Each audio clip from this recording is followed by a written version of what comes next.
It was an interesting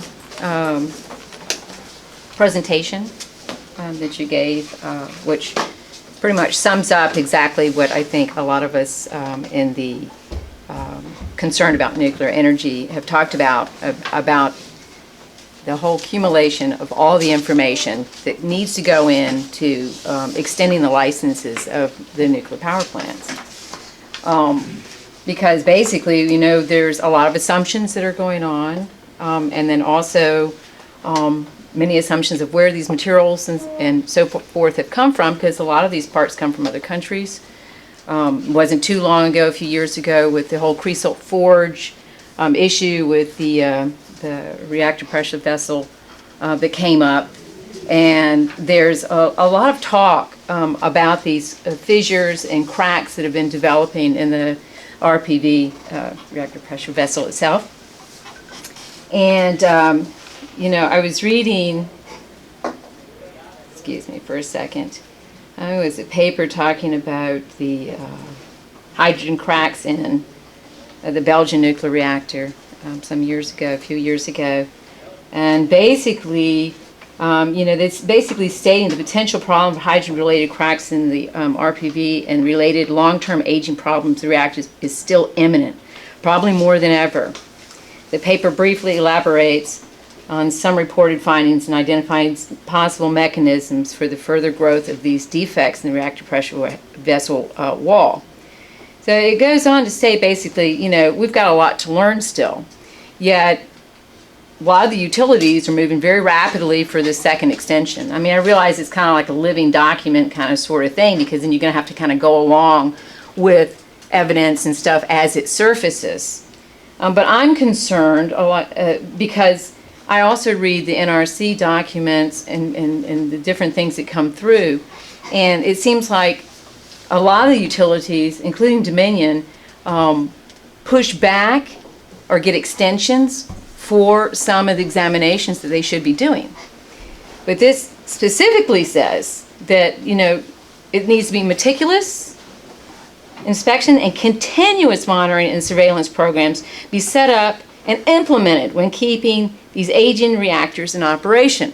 I'm not seeing it. I'm seeing the opposite, reading the documents. And the NRC goes on to state that, you know, oh, don't worry, these, you know, these fissures are slow moving, and based on what? Based on what? I don't know what they're basing it on. Is it coming out of luck? Is it coming out of the air? Really, if we want to get serious about things, you know, where are the autopsies? Where, you know, how, I mean, can we even do them? I don't know. I stayed at the, at one of the downtown at the legislative sessions, is we could dump billions of dollars, billions, into these aging reactors, especially here in Virginia, only to end up with a very embrittled, cracked little fissures all over reactor vessel itself. Then what? And so, you know, the plan is, oh, for sure in 2030 that we're going to have North Anna and Surrey. I don't think we should bank on that. I really don't. I think that's a really bad plan. Is it included right now in the plan? Well, yeah. But banking on that, or even thinking for a second millimeter of a thought to put a third reactor on top of a known fault line that's been inactive for 1,000,000 years?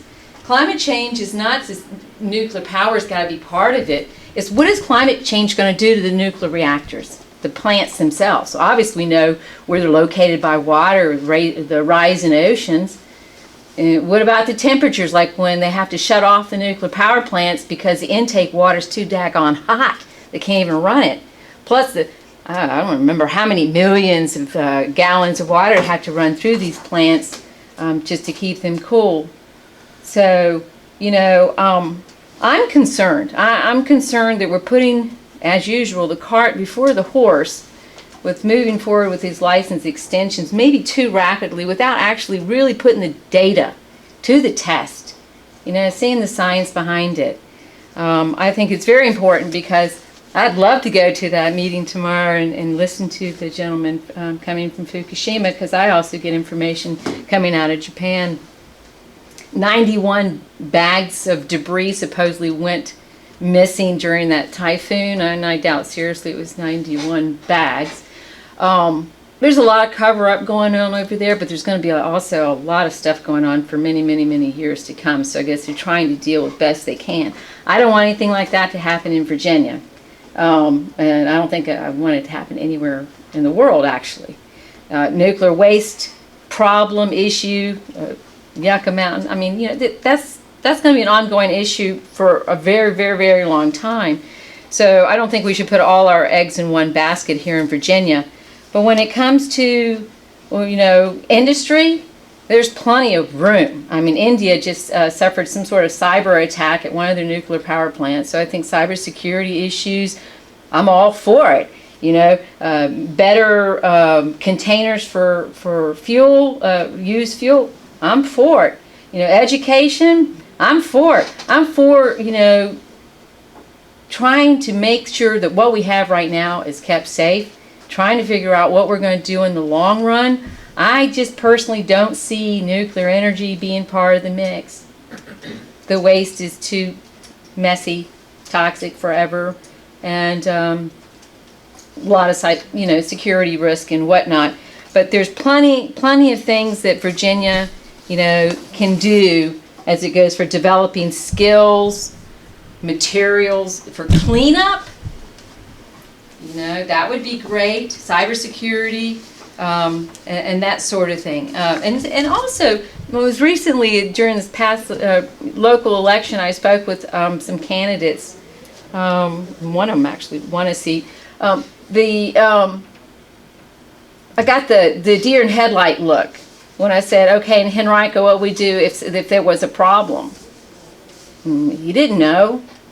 You know, I was at a forum in North Anna. One person in the audience has potassium iodide. You know, I think we need to plan for the worst, not just always think about what's the best case scenario, but we are poorly really planned here. And the NRC said, when I asked them, I said, well, aren't you guys going to make sure oh, that's not our job, that's the state's level job, that's y'all's government, local government. I'm not prepared. And not saying that potassium iodide would keep you away from all the nasties. It'd help your thyroid at least with iodide, but I mean, it's like, really, you know, I think the public at large would be a little disappointed that we are not really seriously prepared because, you know, as Fukushima showed, you know, the 10-mile little circle that the NRC puts over our nuclear power plant, the radiation doesn't just go up in the air and come right back down, it travels. And I just don't think that we're real prepared. So I'd like to see more preparation, and the public, you know, just like after 9/11, it's like everybody have some masking tape and plastic. I mean, or you know, before I was born, it was, you know, a duck and cover. I mean, we've got to get a little bit better at this and make us feel a little bit better about what we do have running to keep them running. But I'm hoping you come up with the science before the cart is put before the horse and we have an accident, because Arnie Gunderson with Fair Winds, he says, you know, we could look at a pressure reactor vessel, like as he showed, you know, hardens, but then it could harden so much that it shatters like glass.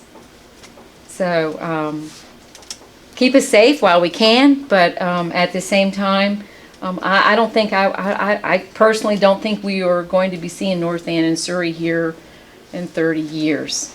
So just keep us safe. Thank you.